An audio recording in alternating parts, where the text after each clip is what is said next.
Good afternoon, and thanks for joining us. Contraband and unauthorized items were seized at Saskatchewan Penitentiary in Prince Albert. The Correctional Service of Canada says packages containing methamphetamine were seized on March 20th. The estimated value of the contraband is around $59,000. Police have been alerted and the institution is investigating. In addition to heightened security measures preventing drugs from entering CSC institutions, there is a phone tip line for receiving information about drug use or trafficking inside CSC facilities.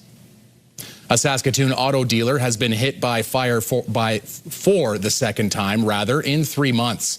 Firefighters were called to Dow Auto at 22nd Street and Avenue F North just before 4:30. They arrived to find smoke and flames coming from the dealer's office and several vehicles on fire. No one was injured, and a fire investigator is now looking into the cause and damage estimate. Police say an arson investigator was also called out, but it's too early to determine if this fire was deliberately set. And today's fire comes just months after police began investigating an arson at Dow Auto late last year. Security footage that was featured on Crime Stoppers shows someone at the dealership the night of December 20th, 2025. Police say the person in the video lights a fire in a front passenger wheel well, leaving one vehicle a write-off. SPS says there has not been any arrests in the December fire, and there's no word if these two fires are connected. A Saskatoon woman has died following a crash west of the Battlefords. It happened yesterday morning along Highway 40 near the Sweetgrass First Nation.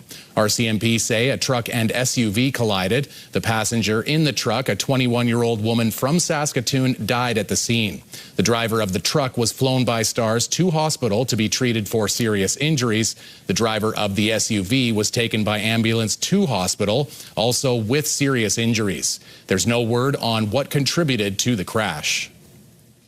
A 52-year-old man has been charged in connection to an alleged sexual assault reported almost 25 years ago. Saskatoon police say in September of 2001, officers were called to a home in the 800 block of Avenue E North, where a girl reported being the victim of a sexual assault. A sexual assault kit collected evidence at the time. This month, a DNA match was made, and a 52-year-old man was arrested yesterday and charged with sexual assault with a weapon, wearing a disguise during commission of an offense, uttering threats to cause death and mischief. He appeared in court this morning. A Carnegie Medal for heroism has been presented to a Saskatoon teacher whose quick action made a big difference in 2024. Sean Hayes was working at Evan Hardy Collegiate on the day that a 15-year-old girl was set on fire by another student. The 33-year-old teacher immediately instructed a coworker to call 911 before using his clothing to put out the flames. The girl was rushed to hospital with burns to 40% of her body, and Hayes also suffered burns to his face, neck, side, and hand. Both the teacher and student have since recovered. A judge at Court of King's Bench has ruled the Human Rights Commission must reconsider the case of a woman who was told she wasn't allowed to speak her first language while ordering a local at Starbucks. According to court documents, the woman, who is from the Philippines, tried to speak to a Starbucks employee at Royal University Hospital in Tagalog, a commonly spoken language in the Philippines. She alleges the employee informed her the transaction had to take place in English due to an English-only SHA policy. The SHA told CTV that while there is a policy in place mandating all staff mostly communicate in a way that is understood by everyone, it does not specify that they must communicate in English.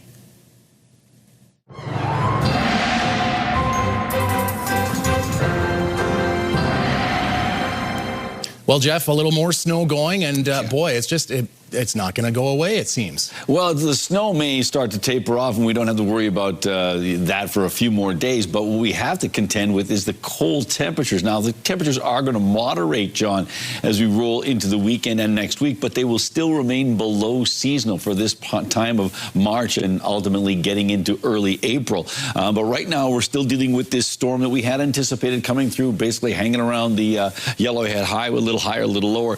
Down in southern Saskatchewan, they had to deal with some freezing rain today, and we do anticipate this system moving out, tapering off, but a little something's going to show up in southern Alberta, and some of that may come our way, and we'll talk about that later on. A Saskatchewan student is being recognized with the Loran Scholarship for her leadership, service, and commitment to her community. Emily Gustus from Tisdale is one of 36 recipients of the Loran Scholarship Award out of more than 5,400 applicants from across Canada. The award recognizes academic excellence as well as character, leadership, and service. Gustus volunteers with the Tisdale Fire Department as the only female. She's in Air Cadets and flies glider planes, along with being a member of the Honor Band. I remember I told my mom first and I freaked out, and then she freaked out. We freaked out together. And I was like, oh my gosh, like this is so much. Yeah, I've talked to quite a few people about it, and they're all so happy. And I'm just, yeah, it's been amazing. The whole month has been like, it feels like Christmas every day right now. She will receive financial support for her studies and access to a 4-year leadership development program with a network of mentors. She's planning to take engineering this fall at either the U of S or at McMaster University. A Saskatchewan artist's work is currently on display in the Royal Office. Bhupinder Singh's painting of a Saskatchewan grain elevator was one of 25 watercolor paintings, part of the Royal Collection project. The collection was formed in 1660 and is one of the last remaining European royal collections. Similar paintings have been given to the Royal Office as part of this project, including in 1985, where 60 paintings were given, and in 2000, when 15 paintings were added to the collection. Prairies will allow you to connect with your own self, and I think that's a very powerful thing as an artist. You try to capture prairies as a vast expanse rather than something more flashy and modern looking stuff. So I think that's more of a spiritual connectivity with the land and the people. Singh is an art teacher for adults, but says his passion wasn't taken very seriously until about 10 years ago. The February edition of National Geographic magazine has a Saskatchewan connection. Regina-born photographer Shane Gross took a picture of a seahorse which ended up on the cover. Gross has traveled all over the world and knew the perfect location to catch this type of seahorse in the Bahamas, where he camped out for a few days to capture the moment. This is a really unique place in the world. It has the highest density of seahorses of anywhere in the world, 800,000 seahorses in a relatively small pond. And there's octopus and sea slugs. And so this is just that unique of a place that even before I had talked to any researcher about it, I just knew it was that special. Gross specializes in underwater photography and was recently in Antarctica documenting sea life. The Saskatchewan Jazz Festival now has a new title sponsor. TD Bank is taking over the top spot with naming rights, so the event will now be called the TD Sask Jazz Fest. The change comes after SaskTel stepped away from the role. The title sponsorship is worth about $150,000 a year. Jazz Fest kicks off in Saskatoon July 5th. After the break, the Mann Art Gallery prepares for a different kind of show. Jasmine Pelche learns about the annual high school art show next month.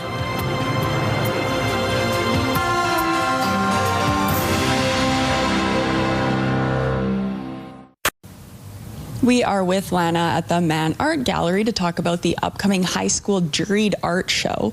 So this is my first time hearing about a juried art show. What does that mean? And how is it different from, I guess, just a regular art show?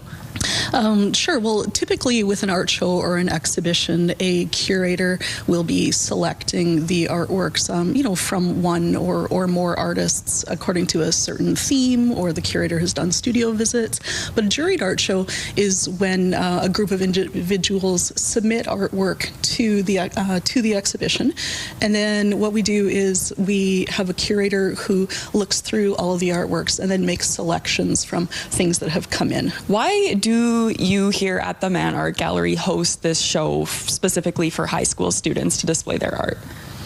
It's so important for youth artists to feel supported in their work. I feel like different activities that you might do in school, like sports or live events and performances, those are events that will draw crowds, will, cheering and support and validation for the activity being done.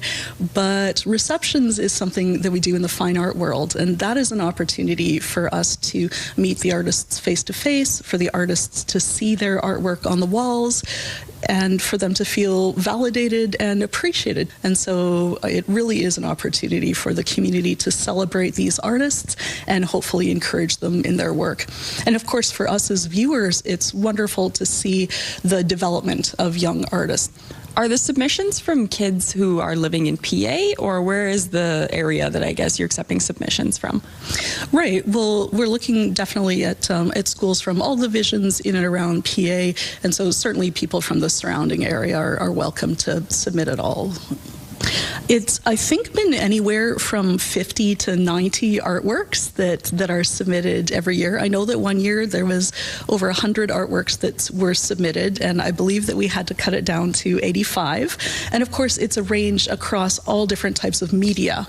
We get always graphite drawings, far more graphite drawings in the high school show than we see in adult shows like the annual Winter Festival. So I love to see that graphite work. We see works in pencil crayon, pastel, variety of drawing media. We always see photography. I know that there's a lot of photography classes or photography clubs at some of the different schools, and it's wonderful for us to be able to print those high resolution on nice paper and be able to frame them and present them that way.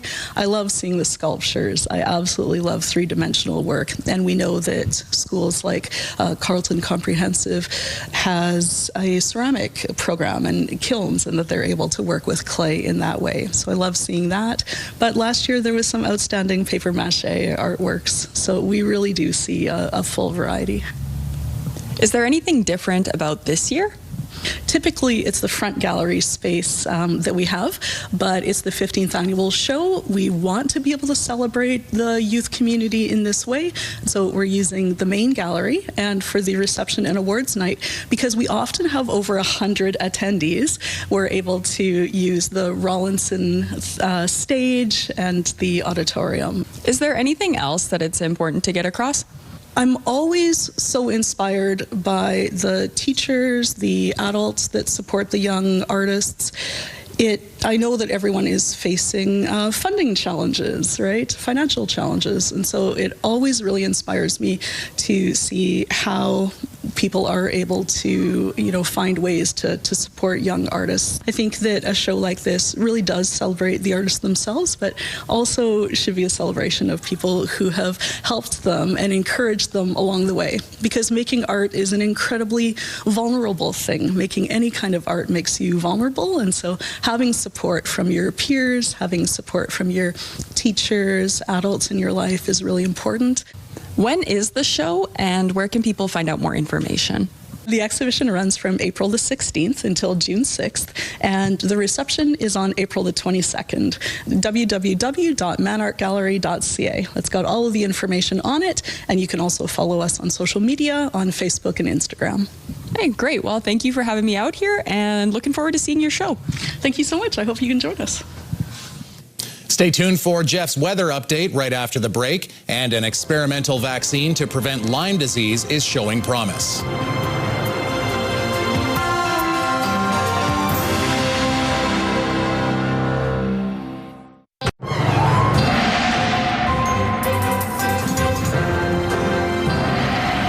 So, Jeff, at this time of year, the North Saskatchewan still fairly covered in terms of snow on the river. The South Saskatchewan down in Saskatoon, really not so much, but today, everywhere getting a bit of snow.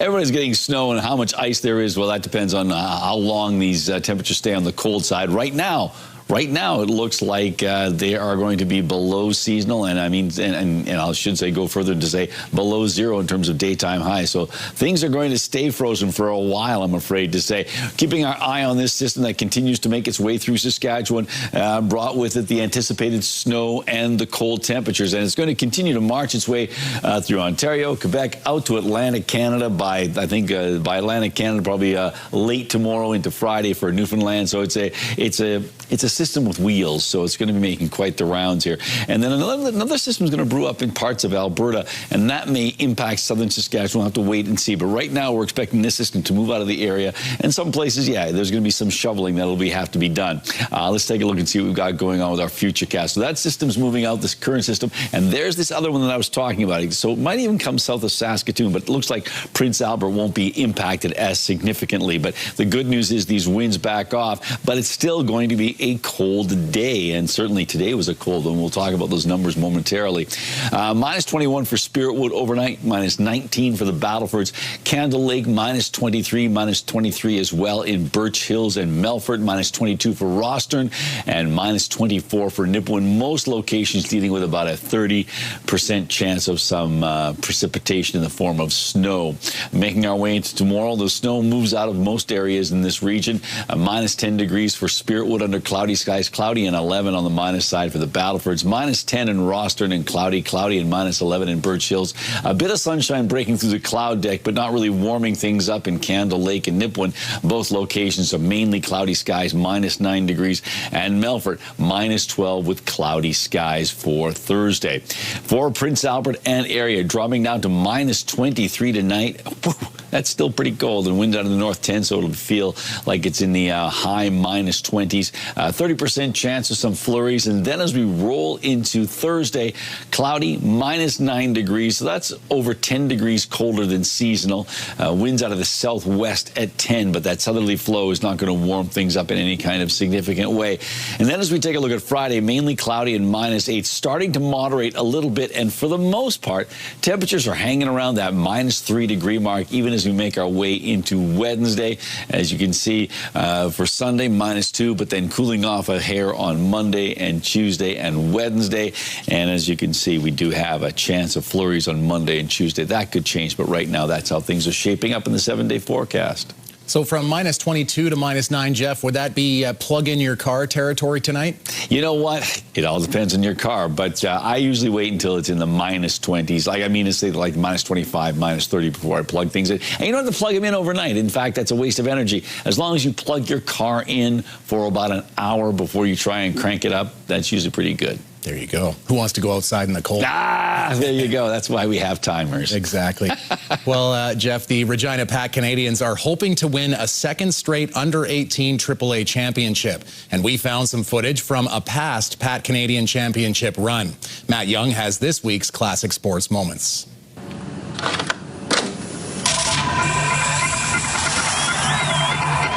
The Regina Pat Canadians have a storied history, which includes an incredible run in 1994. That season, the team made it to the National Championship Tournament, known at the time as the Air Canada Cup.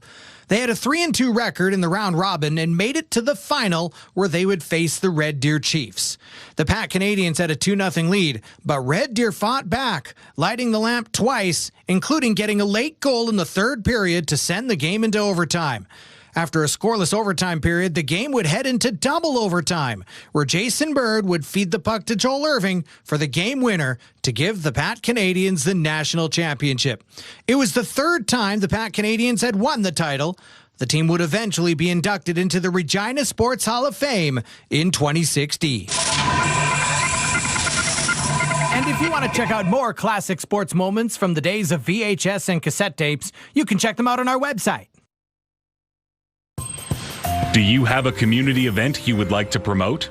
Or maybe you'd like to draw attention to your organization. Let your local CTV station help you spread the word. Contact us at 306-922-6020 or email panews@ctv.ca. You can appear on CTV Prince Albert's News at 5 and get your message to our viewers.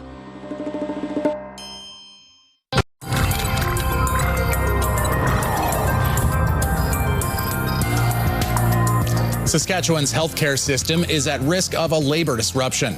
The Canadian Union of Public Employees, which represents 14,000 workers, says its members are pushing for job action after 3 years of failed contract negotiations. A few hundred workers held a noon-hour demonstration outside the legislative building today. They represent a wide range of professions, including continuing care assistants, dietary staff, and maintenance personnel.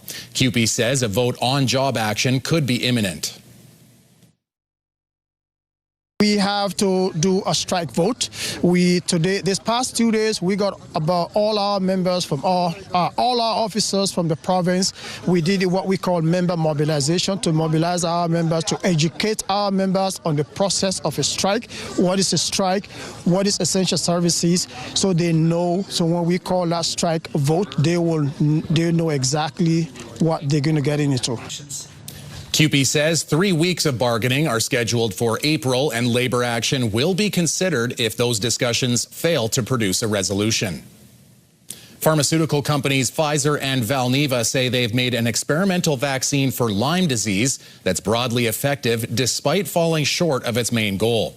The companies say the new vaccine was more than 70% effective in preventing Lyme disease in people aged 5 and up during a phase 3 trial. But since there weren't enough cases of tick-borne illness during the study period, the trial didn't meet its primary endpoint. The companies say, though, the results bring them a step closer to delivering a vaccine against Lyme disease. And infectious disease experts say the science behind the vaccine is interesting. Brought to you by Saskatchewan Union of Nurses. That's nice. Thank you to Saskatchewan's 11,000 registered nurses. This one's almost an insult because of the snow on the ground, Jeff, but I thought let's get into some mountain biking stuff. Sure, why not? The most daring mountain bikers were riding the world in South Africa's wine territory.